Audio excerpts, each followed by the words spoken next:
Can we start with the the CR, the continuing resolution? Can we start with that? Yeah, we can. Who came up? Did you come up with Schumer shutdown? Do you know who came up with that? I think Chuck Schumer actually came up with Schumer shutdown almost a month ago. He started talking about he wants to shut down the government to be able to protest the Trump policies and what he's doing. And so, yeah, I think actually Chuck Schumer actually invented the term Schumer shutdown on it. At the end of the day, we're going to keep this government open. It is not good for federal workers right now. They're going through a lot right now and all the uncertainty of all the changes. Worst case scenario, you add on top of that all the uncertainty of a shutdown on it. Republicans have been very, very reasonable in this, quite frankly, on it. We've just said, keep it open, same rate that we're open. Let's get through the rest of this year on this. No one's trying to toy with anything on it. Let's just say, let's just keep it going status quo. Then let's fight it out in September for the next year at this point. And for whatever reason, Democrats have just screamed and complained about that. Could you possibly, in the back of your mind, do you know 8 Democrats that you think are possibly going to go for this, or is there going to be some other route in the end?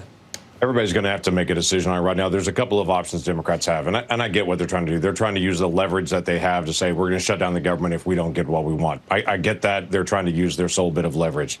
And in reality, they don't want to hurt federal workers either. They don't want to hurt the economy either. I think there are 8 reasonable Democrats that are going to step up and say, okay, let's keep it open. The other option they have is they could just not filibuster the bill.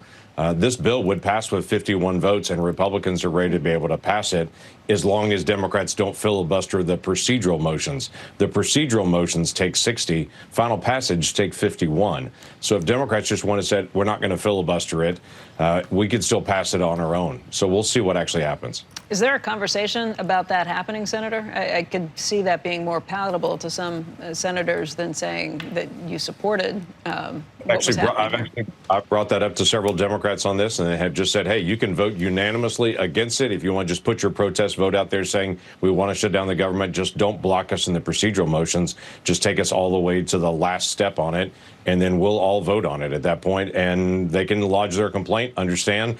We can say we're going to keep the government open at status quo levels. And let's find out. Is there something that they would get in return for that? Because I think that's part of the pain the Democrats are feeling right now, is that they don't have any other option. They wouldn't get the stigma of being the shutdown party. Well, yeah, they wouldn't get that. The last time Chuck Schumer shut down the government is over complaints about DACA during the Trump presidency. We were shut down over the weekend, and Democrats then early in the next week all just said, no, this is silly. We don't have the leverage that we think we have at this point. Quite frankly, government shutdowns always feel like you've got tons of leverage until it actually happens, and then it ends up being in charge of the light brigade. It is that way for Republicans and Democrats alike. That's why I've been working very hard to say we got to take government shutdowns off the table entirely. I've got a bill that actually deals with that has bipartisan support. But every time we get to a moment like this, one side or the other runs away from it. At some point, we got to get off this terrible spot we're in the world stage where America fights about keeping their government open one way or the other. It's bad for our economy. It's bad for our position on the world stage. Let's have our budget fights, but let's not have shutdowns on it. That doesn't help. I think the speaker yesterday said the big, beautiful bill timeline is May. Is that possible? It is possible. The House is going to try to be able to pull that up. I'm not sure it's possible in the Senate at this point. We've got to be able to see their products. We're working on our side. We're all working on tax policy. We're not that far apart. We do have some disagreements in some areas. We all want to preserve the current tax levels for individuals, for small businesses. We want to preserve the current levels for corporations. We've got to deal with bonus depreciation. We've got to deal with the interest deductibility. We've got to deal with research and development. President Trump has talked a lot about no tax on tips and no tax on overtime. He wants several other tax pieces that are out there. We've got things on charitable donations, what are called IDCs for oil and gas, that is allowing them to be able to use their normal write-off like every other manufacturer does. So there's several different things that are out there that we have got to be resolved on it. So, Senator, what I was going to ask you was, the border seems like it's closed now. You, through your best efforts, and you sincerely wanted to try to help with the bipartisan bill, but in the end, it almost looks like it gave Democrats an opportunity every time they got asked about leaving the border basically wide open for 3.5 years in the Biden administration. They were able to fall back and say, we tried to close it, but Donald Trump, with a bipartisan bill, told people not to vote for that. So that gave him this talking point when it didn't even need that bill. Do you feel like you were kind of used, or would you do anything differently? Because the border's closed, we didn't need that bill. You were able to close it if you just... Yeah, go ahead, Senator. It's closed right now. It's a dramatic shift between the Biden presidency and a Trump presidency. A year and a half ago, we had 12,000 people a day illegally crossing the border. Now we have less than 200 people even trying. Huge difference under the same law. What I was trying to do was try to get a Biden president that at that time said there is no problem, there is no issue, he wouldn't even use the word crisis on it, to be able to close the border last year on it. We had 1 million people that crossed the border illegally from the time my bill failed until the Trump presidency came. So that's 1 million people that we've got to be able to resolve. It's also 70,000 what are called special interest aliens, that those individuals, we don't know their terror background on it. That's a problem. They're still in our country at this Well, we know point. how they'll vote. We know what party they'll vote. I know the next president. I don't know the next president, how they're going to enforce it. So we were trying to put in place laws that would be consistent no matter who is the president. Right.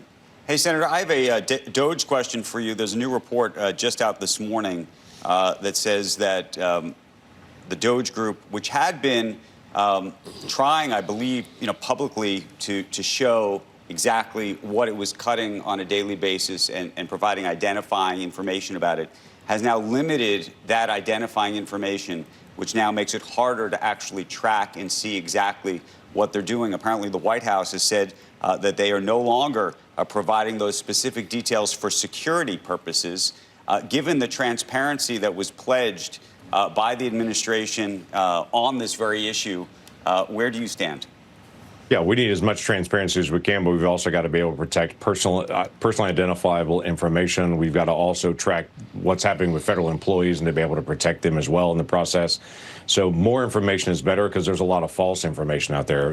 Every day there's a new story about somebody that have layoffs, and then they go and try to find that person with the layoffs and can't find them on that. In other areas, there's no story at all, and there were actual layoffs on it. So it's hard to be able to track it. Right, but the other problem is that there were claims that were made that, there were savings of billions of dollars that turned out to be millions of dollars. And they were triple counting of some of the savings for, single contracts. They were canceling contracts, or saying they were canceling contracts that had ended under President George Bush. So I assume we can both agree that the transparency, to the extent that they're going to come out and say they're saving X amount of money, you would want to know where they're getting that money from, right? 100% I would want to know, and I think the American people want to know, and quite frankly, I think the administration wants to be able to get out there what's actually being saved and what's being done. I have long promoted to say, hey, if they're going to make change, the secretaries of the different agencies, they need to be involved. Members of Congress need to be involved. There are some mistakes that have been made. Elon Musk has said we had a situation in Oklahoma where they closed the lease on the U.S. Attorney's office. Well, we need the U.S. attorneys, actually, and so they had to flip back over and say, no, we're going to reopen that. So those mistakes can be avoided with greater transparency, and the American people need to know how much is actually being saved. Senator, Axios is reporting that the White House is withdrawing its nomination of Dave Weldon to be the director of the CDC. He was supposed to be coming and testifying, or he was scheduled to appear before the Senate Health Committee this morning on this. Do you know anything about that? I have not heard that. You're actually breaking news for me right now on it. Okay. Very good. All right. Senator Lankford, we appreciate all your time this morning. We didn't talk tariffs either. No, we didn't get to talk tariffs or tax policy and things that we're going to get a chance to resolve in the coming days on it. But we'll have a lot of things we'll actually get done. Come on back. Yeah, come on back. And as far as tariffs, you see an end in sight. You see the end game someday being a positive for everyone. It certainly is controversial. I do see an end game on this. He's trying to be able to stop fentanyl, and he's trying to be able to end reciprocal tariffs and trying to be able to say, you're putting a tariff on us, we're going to put a tariff on you to try to be able to force it down. That's actually beneficial long term. In the short term, it's an awful lot of churn. All right. As we said, open invitation. We'd love to have you back anytime, Senator. Thank you. I do.